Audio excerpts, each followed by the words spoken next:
So మనం ప్రీవియస్గా anatomy అంటే ఏంది అని చెప్పి ఒక వీడియో చేసుకున్నాం.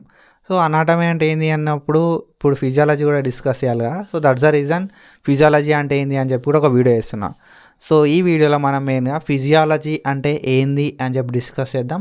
అండ్ దాంతోపాటుగా సో ఫిజియాలజీ సో ఒక్కొక్క లెవెల్ లోపల ఫిజియాలజీ అనేది ఒక్కొక్కలాగా ఉంటుంది. సో లెవెల్స్ ఆఫ్ ఫిజియాలజీ ఏంది అని చెప్పి డిస్కస్ చేద్దాం. అండ్ దాంతోపాటుగా సో ఫిజియాలజీ నేర్చుకోవాల్సిన ఇంపార్టెన్స్ ఏంది అని చెప్పి డిస్కస్ చేద్దాం. So before starting that video, hey buddies, this side Jatin, welcome back to analytics tutor. So మన ఛానల్ లోపల మనం మెడికల్ ఎడ్యుకేషన్ అండ్ నోటిఫికేషన్స్ గురించి వీడియోస్ చేసుకుంటాం.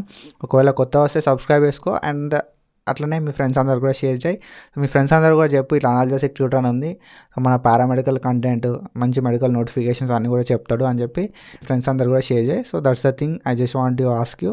దాంతోపాటు ఫస్ట్ ఏంటంటే అనాటమీ అంటే ఏంది డిస్కస్ చేసాం కదా, ఫిజియాలజీ అంటే ఏంది అనే విషయం డిస్కస్ చేద్దాం. When it comes to what is physiology అనే విషయానికి వస్తే మనం అనాటమీ గురించి ప్రీవియస్గా డిస్కస్ చేస్తాం కదా.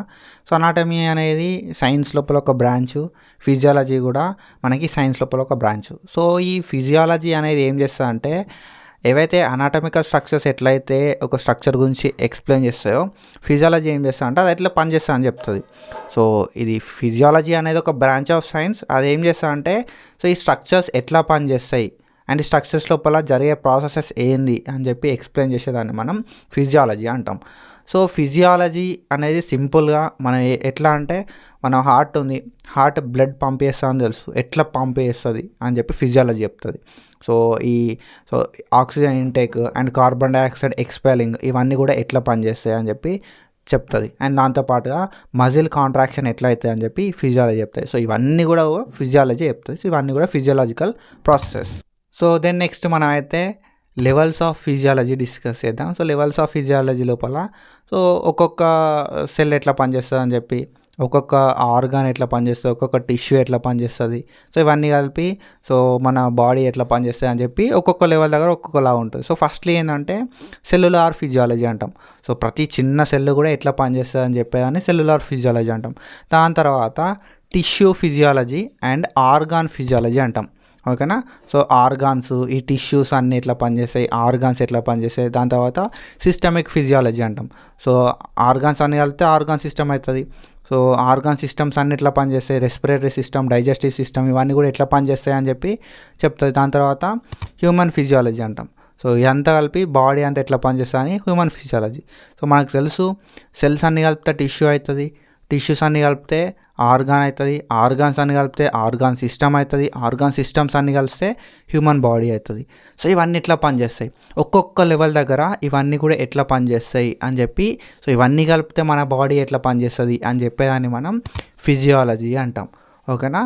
సో ఇందులోపల ఇవన్నీ లెవెల్స్ అనేవి ఉంటాయి. ఒక్కొక్క లెవెల్ దగ్గర ఎట్లా పనిచేస్తుంది అని చెప్పేదాన్ని మనం లెవెల్స్ ఆఫ్ ఫిజియాలజీ అంటాం.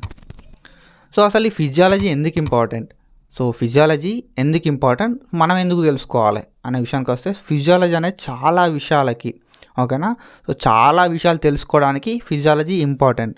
సో డాక్టర్స్కి ఆర్ ఎల్స్ హెల్త్ కేర్ ప్రొవైడర్స్కి ఆర్ హెల్త్ కేర్ వర్కర్స్కి ఎందుకు అవసరం అంటే సో ఒక ఫిజియాలజీ తెలిసింది మనకి, హ్యూమన్ ఫిజియాలజీ అర్థమైంది కాబట్టి దాన్ని బట్టి మనం ఒక డయాగ్నోసిస్ చేయగలుగుతాం అన్నట్టు, ఒక డిసీజ్కి సంబంధించిన డయాగ్నోసిస్ చేయగలుగుతాం విత్ దిస్ ఫిజియాలజీ. ఫిజియాలజీ వస్తే సో ఏమై ఉంటుంది కావచ్చు అని డయాగ్నోస్ చేయగలుగుతాం, దానికి తగ్గట్టుగా ట్రీట్మెంట్ ప్లాన్ అనేది ఇవ్వగలుగుతాం.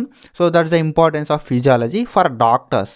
సో ఎప్పుడైతే నార్మల్ అథ్లెట్స్ ఉంటారు, ఓకేనా, సో రన్నింగ్ చేసేవాళ్ళు, వాళ్ళు ఎవరైతే స్పోర్ట్ పర్సన్స్ ఉంటారో వాళ్ళకి హ్యూమన్ ఫిజియాలజీ ఎందుకు తెలవాలంటే సో వాళ్ళకి తెలవాలి సో ఏంటిది, వాళ్ళ బాడీ ఎట్లా పనిచేస్తుంది అండ్ వాళ్ళ బాడీని ఎట్లా హెల్తీగా పెట్టుకోవాలి అండ్ దాంతోపాటుగా సో ఎంత ఎఫెక్టివ్గా మన బాడీని యూజ్ చేసుకోవచ్చు అనే విషయం వాళ్ళకి తెలవాల్సి ఉంటుంది. ఓకేనా.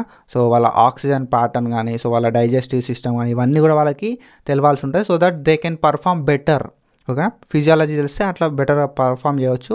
సో దట్ ఫర్ అథ్లెటిక్స్ కానీ, సో అథ్లెట్స్ ఎవరైతే ఉంటారో వాళ్ళు కానీ అండ్ వాళ్ళతో పాటు ఎవరైతే స్పోర్ట్ పర్సన్స్ వాళ్ళకి యూజ్ అవుతుంది. అండ్ ఎవరైతే normal common people like so every one వాళ్ళకి ఎందుకు అవసరం అంటే సో మనం తిన్నది ఎట్లా డైజెస్ట్ అవుతుంది అనేది తెలవాలి వాళ్ళకి. ఓకేనా. సో మనం తిన్నది ఎట్లా డైజెస్ట్ అవుతుంది, మన మజిల్ ఎట్లా కాంట్రాక్ట్ అవుతుంది, సో మనం నార్మల్ నడిచేటప్పుడు ఏమేమి ఫిజియాలజీ ఇన్వాల్వ్ అవుతుంది, ఓకేనా, సో మనం బ్రీతింగ్ తీసుకున్నప్పుడు ఏమేమి ఇన్వాల్వ్ అవుతాయి అని చెప్పి అన్నీ కూడా తెలవాల్సి ఉంటుంది. So that's the importance for knowing this physiology. Common people కూడా ఫిజియాలజీ తెలుసుకోవాలి, ఏం తింటే ఎట్లా అరుగుతుంది, సో డైజెషన్ ప్రాసెస్ ఎట్లుంటుంది అని తెలిస్తే వాళ్ళకి ఒక అవగాహన అనేది ఉంటుంది, సో ఏం తినాలి ఏం తినొద్దు అని చెప్పి. So this is about physiology. Physiology అనేది సైంటిస్ట్లకే డాక్టర్లకే పరిమితం కాదు, మనం కూడా తెలుసుకోవాల్సి ఉంటుంది. ఫిజియాలజీ అనేది చాలా ఇంపార్టెంట్ రోల్ని ప్లే చేస్తుంది. సో మనకి సో ఆకలి అవుతుంది అంటే తెలిసేది, సో మనకు ఆకలి అవుతుంది అని తెలిసేది ఫిజియాలజీ వల్లనే. అండ్ దాంతోపాటుగా ఒక దెబ్బ తాకితే అది ఎట్లా మానుతుంది అండ్ అది ఎట్లా హీల్ అవుతుంది అనేది కూడా ఫిజియాలజీ వల్లనే. సో ఫిజియాలజీ అనేది ఇన్వాల్వ్ అవుతుంది. మనం తిన్నది డైజెస్ట్ అవుతుంది అంటే కూడా దానిలో ఫిజియాలజీ అనేది ఇన్వాల్వ్ అవుతుంది. So not only for doctors, scientist, so not only for paramedical or medical student, అందరికి కూడా ఫిజియాలజీ అనేది తెలవాలి. ఓకేనా. So this is about physiology. So physiology వల్ల సో ఫిజియాలజీ తెలుసుకుంటే మంచి డైటరీ ప్లాన్, సో మంచి డైట్ని అయితే మెయింటైన్ చేయొచ్చు, మంచి హెల్దీ హ్యూమన్ బీయింగ్ లాగా అయితే ఉండొచ్చు. So that's it. I hope మీకు క్లారిటీ వచ్చింది అనుకుంటున్నా ఫిజియాలజీ అంటే ఏంది అనే దాని గురించి. సో మనం అనాటమీ గురించి కూడా వీడియో చేసుకున్నాం, ఒకసారి చెక్ చేయండి. So that's it for today. Follow for మకాడన్. Thank you so much. Signing of.